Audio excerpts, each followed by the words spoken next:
Halo, selamat pagi anak-anak. Jumpa kembali kita dalam kegiatan belajar pada pagi hari ini. Semoga anak-anak sekalian tetap sehat dan tetap bersemangat. Untuk memulai kegiatan kita pada hari ini, Pak Guru membacakan sebuah kata bijak dari Plato, seorang filsuf dan ahli matematika Yunani yang hidup pada abad keempat Masehi. Ia mengatakan bahwa kemenangan pertama dan terbaik adalah menaklukkan diri sendiri. Nah, ini Pak Guru sampaikan sangat erat hubungannya dengan keadaan kita saat ini. Mungkin karena situasi Covid ini, maka semangat belajar kita menjadi turun, dan itu terbukti pada berjalannya waktu. Ada beberapa anak-anak kami yang sama sekali tidak peduli tentang belajar, tidak peduli supaya di akhir semester nanti bisa mendapatkan nilai yang baik, tetapi seakan-akan itu kebutuhan guru dan semuanya hanya karena keinginan guru supaya berisi nilai, padahal sebenarnya itu adalah sebagai kewajiban seorang anak untuk belajar dan mengerjakan tugas-tugas yang diberikan oleh guru. Maka dengan kata-kata bijak ini, semoga anak-anak kami bersemangat kembali. Ya, musuh terbesar kita adalah bukan orang lain, tetapi diri kita sendiri. Nah, ketika kita malas, ketika kita abai, ketika kita tidak peduli, nah itu adalah musuh yang sangat terbesar sebenarnya. Maka senantiasalah berhati-hati dengan musuh terbesar ini, supaya anak-anak kami tetap terjaga semangat belajarnya. Mari kita mulai pembelajaran kita, yaitu tema 3, judulnya makanan sehat. Subtema 3 yaitu pentingnya menjaga asupan makanan sehat, dan pembelajaran kedua di buku paket anak-anak kami halaman 89. Nah, salah satu hal yang dapat membuat tubuh tetap sehat dan bugar adalah dengan mengonsumsi buah. Nah, ini diingatkan kembali kepada kita, ya, terutama pada saat-saat pandemi seperti ini, supaya tetap menjaga kesehatan atau kebugaran tubuh. Salah satunya dengan mengonsumsi buah yang teratur dan juga memiliki nilai-nilai gizi bagi tubuh kita. Nah, ayo bacalah artikel tentang manfaat buah bagi kesehatan. Buah dan manfaatnya. Manfaat buah-buahan untuk kesehatan sangatlah beragam. Buah-buahan dapat menghindarkan kita dari berbagai penyakit. Dengan mengonsumsi buah, maka kita akan mendapatkan gizi dan menjaga kesehatan kita. Buah juga dapat meningkatkan energi dan kebutuhan vitamin pada tubuh manusia. Berikut adalah beberapa manfaat buah-buahan. Yang pertama, sebagai sumber vitamin. Buah merupakan sumber vitamin dan berbagai jenis vitamin ada di buah. 2. Sumber air dan gizi. Buah merupakan salah satu sumber air untuk tubuh dan kebutuhan gizi yang dapat meningkatkan metabolisme tubuh. Metabolisme artinya kekebalan tubuh terhadap penyakit. 3. Sumber antioksidan.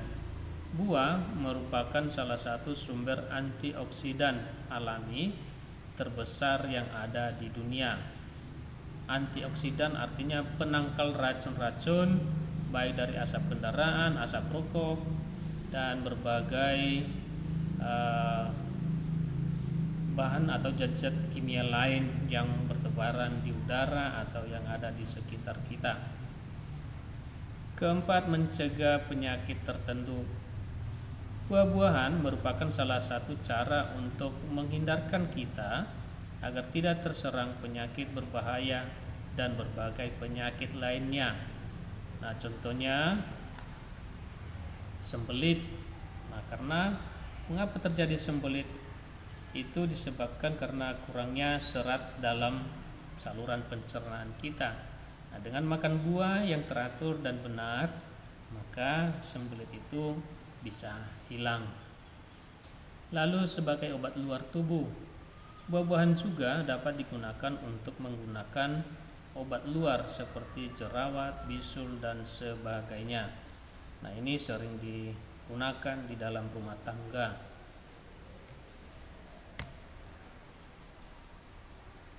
Anak-anak, buah-buahan sangat penting bagi tubuh kita. Banyak sekali iklan yang mempromosikan tentang buah-buahan, terutama buah-buahan impor. Padahal buah-buahan dan sayuran lokal sama enak dan sama bergizinya loh. Nah, berikut adalah percakapan iklan di media elektronik. Dan iklan ini adalah merupakan iklan layanan masyarakat tentang buah lokal. Ikuti dalam hati. Siswa 1, lihat apa yang kubawa. Siswa 2, wah, buah apa itu?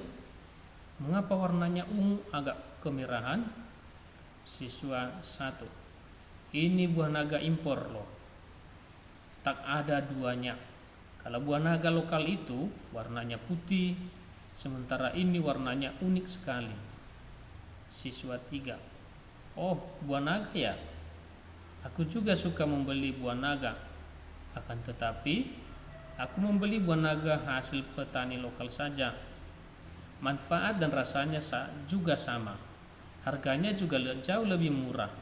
Sekalipun warnanya berbeda, bukankah itu tidak memengaruhi manfaatnya?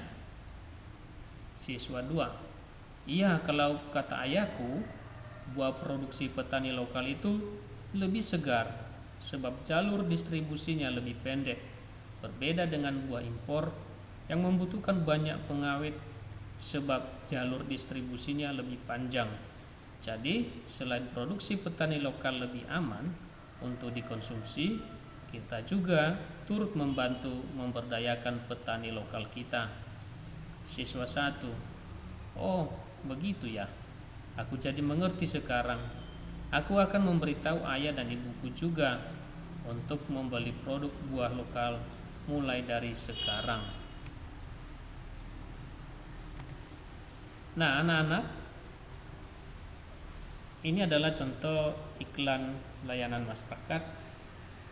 Sebenarnya kalau kita belajar bersama bisa ditampilkan menjadi contoh iklan di media elektronik. Nah, tapi intinya adalah bahwa kita diberikan pengetahuan buah lokal itu tidak kalah hebatnya dengan buah-buah impor. Bahkan kita bisa katakan lebih sehat untuk kita. Mengapa? Karena itu masih alami, belum dibuat pengawet dan sebagainya. Nah, ingat, zat-zat yang banyak diberikan untuk pengawet buah itu bisa berbahaya ketika kita konsumsi. Nah, jadi hati-hati untuk menikmati atau mengonsumsi buah-buah impor. Tidak salah mengonsumsinya, tapi harus lebih cermat. Nah, dan kita juga jangan meremehkan buah-buah lokal kita, karena sebenarnya dari segi gizinya sama saja. Ya, hanya saja kadang-kadang di saat ini kita lebih merasa hebat, merasa lebih wah gitu kalau kita sanggup membeli dan mengonsumsi produk-produk dari luar negeri. Padahal sebenarnya belum tentu nilai gizinya, asupan yang ada di dalamnya lebih baik dari apa yang kita punya. Jadi inilah masukan untuk kita pada pagi ini. Nah, tahu tidak kamu, ternyata buah pisang banyak sekali manfaatnya. Salah satu manfaatnya adalah untuk mengatasi gangguan pencernaan. Wah, serius kamu? Iya, buah pisang juga termasuk buah lokal dan banyak sekali manfaatnya. Coba kita simak informasi berikut ini. Nah, ini gambar pisang. Manfaat buah pisang bagi pencernaan. Pisang dapat mencegah mak dan luka akibat gangguan pencernaan karena teksturnya yang lembut. Pisang dapat menetralisir iritasi pada bagian dalam perut. Jadi ini cocok untuk dikonsumsi menjaga saluran pencernaan. Ya, karena selain manis, pisang sifatnya sangat lembut. Jadi bisa memudahkan atau membantu memperlancar pekerjaan saluran pencernaan kita. Nah, daging buah pisang yang lembut melapisi dinding-dinding lambung dan usus sehingga dapat menjadi lapisan anti radang.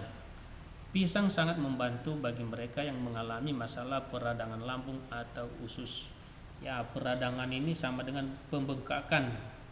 Ya, tapi dengan adanya pisang bisa melapisi usus bagian dalam kita sehingga bisa mengurangi resiko peradangan tersebut.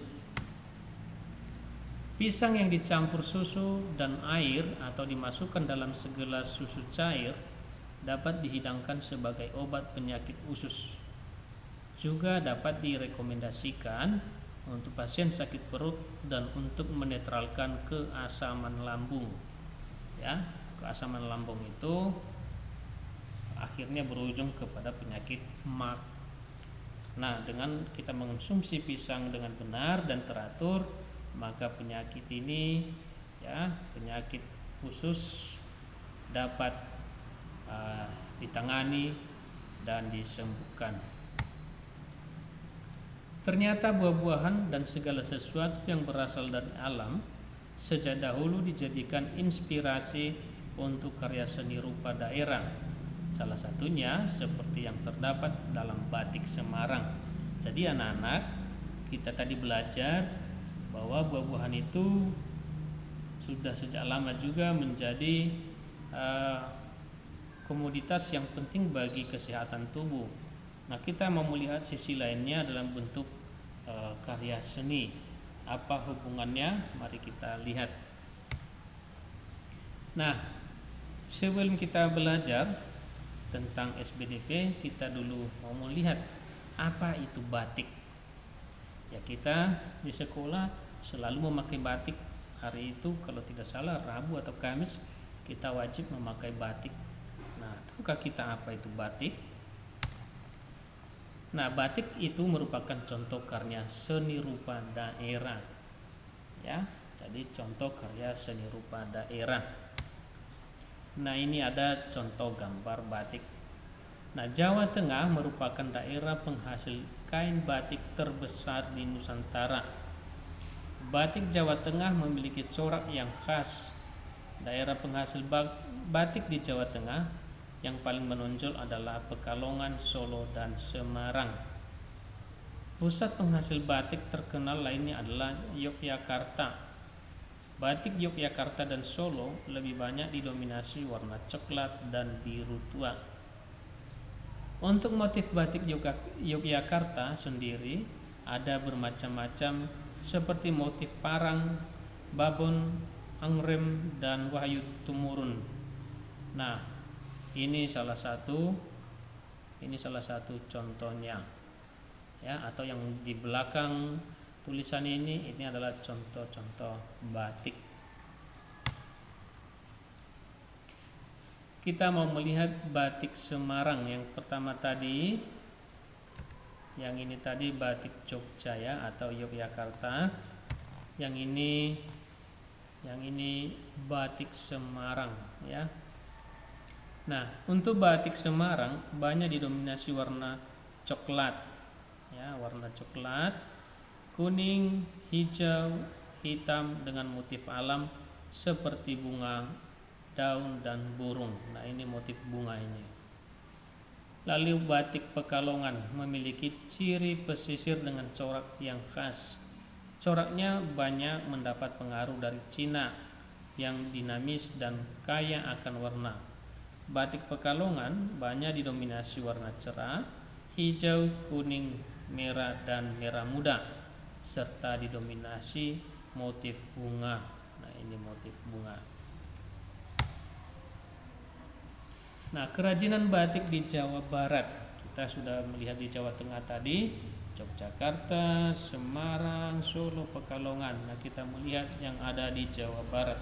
Seperti halnya batik dari daerah lain, kerajinan batik dari daerah Jawa Barat ini juga memiliki kekhasan tersendiri.